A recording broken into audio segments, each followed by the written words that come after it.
हरियाणा नगर निकाय चुनाव में बीजेपी ने शानदार प्रदर्शन किया। सोनीपत नगर निगम मेयर उपचुनाव में बीजेपी के उम्मीदवार राजीव जैन को 34,749 वोटों से जीत मिली, जिसके बाद राजीव जैन और बीजेपी कार्यकर्ताओं में जश्न का माहौल देखने को मिल रहा है। तो राजीव जैन ने अपनी इस जीत का सेहरा जनता को बांधा है और सोनीपत के विकास कार्यों में ट्रिपल इंजन की सरकार बनाने के बाद खुशी का माहौल देखने को मिला।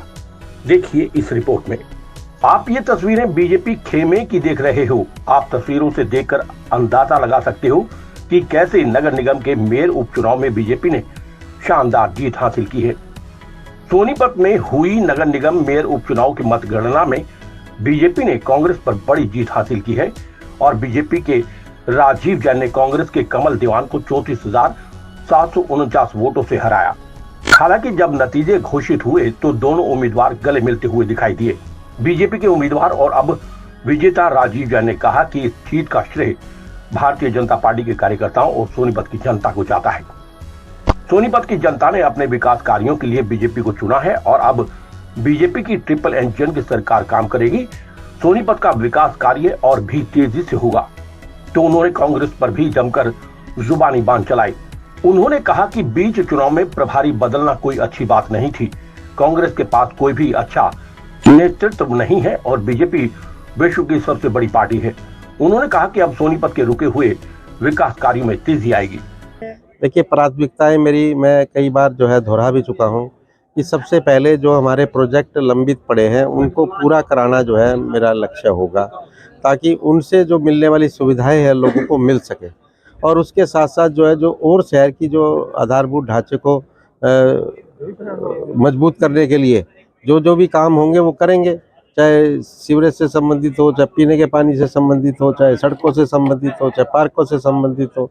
जहाँ जहाँ जिस चीज़ की आवश्यकता है पहले भी हमने काम किया है, अब भी करेंगे। सबसे मेयर बनते सबसे पहले किस काम को प्राथमिकता, सबसे पहले क्या सोचा कि इस काम को सबसे पहले करना? सबसे पहला काम तो शपथ ही लूंगा और क्या लूंगा। शपथ के बाद आप देखना काम करेंगे। जैसा आपका सपना था और ये साकार हुआ, कितनी खुशी है। देखिए, मेरे को जो है सबसे बड़ा सपना ये था कि मैं 2 चुनाव विधानसभा के लड़ चुका था और उसमें मुझे जीत हासिल नहीं हुई थी। मैंने लोगों से यही रिक्वेस्ट की थी कि मेरी कंपार्टमेंट तोड़वा दो और मेरे को जो है मेरिट में लोगों ने जो है पास किया है। जैन साहब, हरियाणा में भारतीय जनता पार्टी अपना परचम लहरा रही है नगर निगम चुनाव, तो क्या कहना चाहोगे? देखिए, मैं जो है क्योंकि पहले से ही ये तय था कि जिस तरह से स्थानीय निकाय के चुनाव जो है घोषित हुए दिल्ली के चुनाव के बाद, उसमें दिल्ली में जिस तरह से लोगों ने फैसला लिया कि जो केंद्र में सरकार है उसी के साथ हम चलना चाहते हैं, इसी तरह हरियाणा की जनता ने भी पहले विधानसभा चुनाव में और इसके बाद स्थानीय निकाय के चुनाव में भी यही निर्णय लिया है कि सरकार के साथ चलेंगे ताकि जो है इलाके का विकास हो सके। कांग्रेस जो है लगातार अपना संगठन मजबूत नहीं कर पा रही है, इवन यहाँ तक नेता प्रतिपक्ष भी नहीं चुन पाई है, इसको लेकर क्या कहेंगे?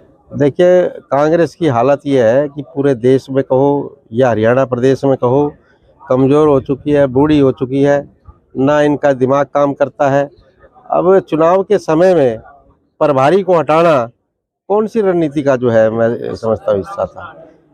अभी तो ये अध्यक्ष को भी हटाने जा रहे थे और कांग्रेस का जो है मैं समझता हूँ कि सब कुछ जर्जर हो चुका है। अब कांग्रेस का कोई नाम लेवा नहीं बचा है। आपने देखा भी होगा चुनाव में कांग्रेस के कहाँ जो है नेता कार्यकर्ता कई फील्ड में नजर आए हो तो बता दो, कोई वोट मांगने आया हो तो बता दो। जैसे मतदान बहुत कम हुआ था। देखिए, मतदान को मैं पहले जो है क्योंकि ये बाई इलेक्शन था और 10 महीने का बाई इलेक्शन है और लोगों को एक थी कि भी जीतना तो कमल ने है, जीतनी तो भारतीय जनता पार्टी है, इसलिए लोग जो है वोट कम डालने गए कि जो है जीत तो रहे हैं। और फिर लगातार जो है तीसरा इलेक्शन लोकसभा है, विधानसभा है, उसका भी थोड़ा असर पड़ता है दिमाग में।